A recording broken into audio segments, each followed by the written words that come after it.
Les risques en finance, de la macro à votre portefeuille. Les crises financières et économiques sont une réalité cyclique et inévitable. Alors, anticiper les grands risques macroéconomiques est essentiel pour protéger votre patrimoine. Il n'existe pas de risque zéro en investissement, mais je vais vous aider à identifier 5 risques majeurs, les mesurer et les gérer sereinement. Avant de passer à la suite, si vous aimez les vidéos économie, finance ou investissement, vous êtes sur la bonne chaîne, alors n'hésitez pas à vous abonner. Pareil, si vous avez des questions, n'hésitez pas à écrire un commentaire, j'y répondrai avec grand plaisir. Et au passage, un petit like et c'est réglé. Sans plus attendre, on passe au vif du sujet. Les 5 grands risques macroéconomiques. Numéro 1, le risque pays, c'est la faillite d'un État ou une instabilité politique majeure. Numéro 2, on a le risque de marché, une chute brutale et généralisée des prix des actifs. Numéro 3, on a le risque monétaire, c'est l'érosion de la valeur de votre devise par l'inflation ou une dévaluation forte de la monnaie. Numéro 4, c'est le risque bancaire, la défaillance de votre banque ou du système financier dans son ensemble. Numéro 5, c'est le risque de courtier, la faillite ou la malversation de votre intermédiaire financier. Étudions un peu plus le risque pays, ce spectre rare mais dévastateur. Le risque pays, ça désigne l'éventualité d'un défaut de paiement de l'État ou d'une instabilité politique majeure. Même dans les pays développés, la stabilité n'est jamais totalement garantie. Il faut savoir par exemple que la France a connu 8 défauts souverains depuis le XVIe siècle. Maintenant prenons un autre exemple, l'Argentine. Elle a connu 9 défauts de paiement et une hyperinflation, soit plus de 200% en 2023-2024. Il y a même eu un gel des comptes qu'on a appelé Corralito. Maintenant qu'on sait que le risque pays est possible et qu'il existe et qu'il peut arriver, il faut pouvoir se protéger. On peut par exemple utiliser la diversification géographique et monétaire, mais aussi des placements internationaux. On pourra également utiliser un compte bancaire à l'étranger, mais on pourra aussi avoir de l'or physique caché sous le matelas hors du système bancaire. Le risque de marché, vous savez, celui qui, quand vous prenez votre application, vous voyez rouge, rouge, rouge et vous êtes en panique. Je vous donne 3 exemples. Le crack de 1929, c'est moins 80%. La Grande Dépression a vu les marchés s'effondrer drastiquement. Mais on a aussi la crise de 2008, c'est moins 50%. La crise des subprimes a provoqué une chute majeure des marchés. Et puis, un peu plus récent, on a le Covid en 2020. La pandémie a entraîné une correction rapide mais temporaire de moins 30%. Alors pour un jeune investisseur, c'est top, c'est une opportunité d'achat à des prix réduits. Mais pour un futur retraité, c'est un danger majeur qui compromet les projets. Le risque monétaire. L'inflation, on en a tous entendu parler, c'est l'érosion du pouvoir d'achat. En Europe, en 2022, on a une inflation de plus de 10%. L'hyperinflation, celle-ci, elle est un peu plus rare, on l'a un peu moins entendue. Mais dites-vous que c'est une inflation extrême. La monnaie, elle devient quasi inutilisable. Vous pouvez prendre comme exemple le Zimbabwe en 2008 ou le Venezuela de 2017 à 2019. En plus de ça, vous pouvez avoir une dévaluation de la monnaie. Et ça, c'est la Turquie qui l'a connu récemment, avec une livre turque qui a perdu moins 80% en 5 ans. Mais on peut prendre aussi comme exemple le baht thaïlandais qui a perdu moins 50% en 1997. Pour contrer ce risque monétaire, on pourra utiliser des stratégies de mitigation, c'est-à-dire diversifier ses devises de détention.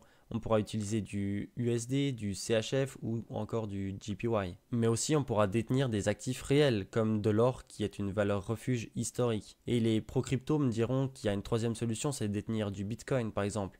Et le débat, il est ouvert, mais reste que la volatilité sur les cryptos, elle est très élevée, alors attention avec cette troisième solution. Le risque bancaire, celui qui a conduit à la fameuse crise des subprimes. Ce risque, il désigne la possibilité de défaillance en cascade des banques et institutions financières. Sachez que vos dépôts sont protégés par des fonds de garantie publics.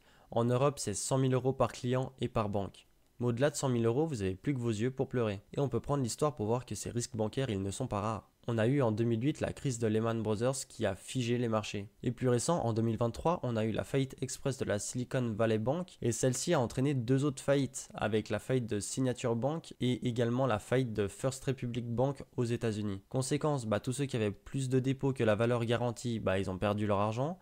Et il y a eu un gel temporaire des actifs financiers. Je me répète, mais ça c'était en 2023, il y a seulement 2 ans par rapport au moment où je tourne cette vidéo. Maintenant, comment contrer ce risque bancaire ? La première possibilité, c'est de diversifier ses banques. Quand vous avez beaucoup d'argent, avoir 2 ou 3 banques différentes dans différents pays, c'est pas stupide. Mais choisissez-les pas au hasard, ces banques. Vérifiez la solidité. Vous pouvez par exemple checker la capitalisation ou encore les notations des établissements bancaires. Le risque courtier, c'est quand votre intermédiaire financier, il fait défaut. Oui, c'est possible que l'entreprise par laquelle vous investissez, elle fasse faillite ou détourne des fonds. Les courtiers doivent en principe ségréguer les actifs clients de leur propre compte. Et en plus de ça, les courtiers doivent obtenir certaines autorisations qui sont pas faciles à obtenir. Mais avec toutes les mesures de protection, on a quand même eu des précédents notables. On a eu par exemple la faillite de MF Global en 2011, avec les fonds clients qui ont été détournés. Et plus récemment, on a eu toute cette débâcle autour de FTX en 2022, avec une fraude sur les marchés crypto. Maintenant, vous me direz comment se protéger. Choisissez d'abord un courtier Tier 1. C'est-à-dire un courtier qui est grand, bien régulé avec des assurances complémentaires. Vérifiez également les protections, c'est-à-dire l'adhésion à des systèmes d'indemnisation.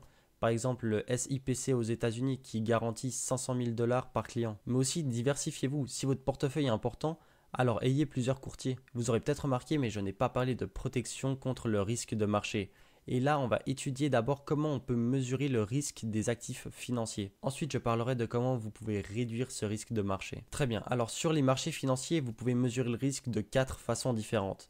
La première, c'est la volatilité. Elle mesure l'ampleur des fluctuations des rendements. Elle indique l'incertitude sur le rendement futur. Je vous donne un exemple. Imaginons que les actions, elles aient un rendement annuel de 10% en moyenne. Si la volatilité, elle est de 15%, ça veut dire que vous pouvez vous attendre chaque année à avoir ou plus 25%, ou alors moins 5% de rendement. Le bêta, c'est une mesure de la sensibilité d'un actif aux fluctuations du marché. Si le bêta il est supérieur à 1, ça veut dire qu'il amplifie les mouvements, et s'il est inférieur à 1, ça veut dire qu'il les amortit. Autrement dit, si le marché action dans son ensemble, il prend plus 10% sur une année, alors une action qui aura un bêta supérieur à 1, elle va prendre par exemple plus 20%. Alors que si elle a un bêta inférieur à 1, ça veut dire qu'elle va prendre plus 5%. Mais si le marché le diminue, alors on voudra avoir à l'inverse des actions avec un bêta inférieur à 1. Le max drawdown, c'est la plus forte baisse d'un actif par rapport à son dernier sommet. Exemple, le SP500 il a pris moins 57% en 2008-2009. Dernière mesure du risque, mais sûrement la plus importante, c'est le ratio de Sharpe. C'est le rendement moins le taux sans risque divisé par la volatilité. Il indique la prime de rendement obtenue pour chaque unité de risque supplémentaire. Ici, vous avez la fameuse solution pour contrer le risque de marché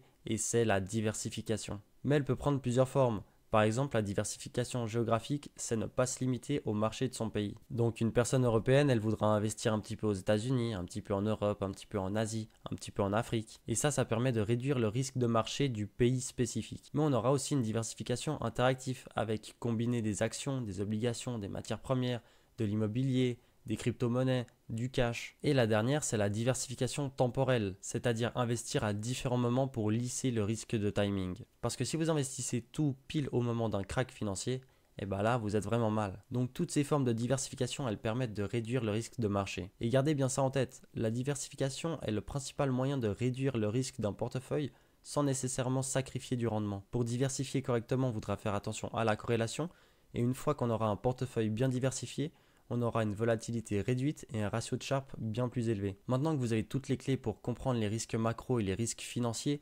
adaptez-vous sans céder à la peur. Le plus important, c'est de vous dire que tout peut arriver sur les marchés financiers et il ne faut pas paniquer. Le bon portefeuille, c'est celui qui sera solide et qui vous permettra de dormir tranquille, car il sera préparé au pire scénario. Alors diversifiez-vous, ayez un plan et restez surtout discipliné. On arrive à la fin de cette vidéo et j'espère que vous aurez kiffé. Si c'est le cas, n'hésitez pas à vous abonner, à lâcher un commentaire et à lâcher un petit pouce bleu, ça me fera très plaisir. Moi, je vous donne rendez-vous comme chaque semaine pour un débrief hebdomadaire. Mais d'ici là, portez-vous bien et à la prochaine. Allez, ciao ciao!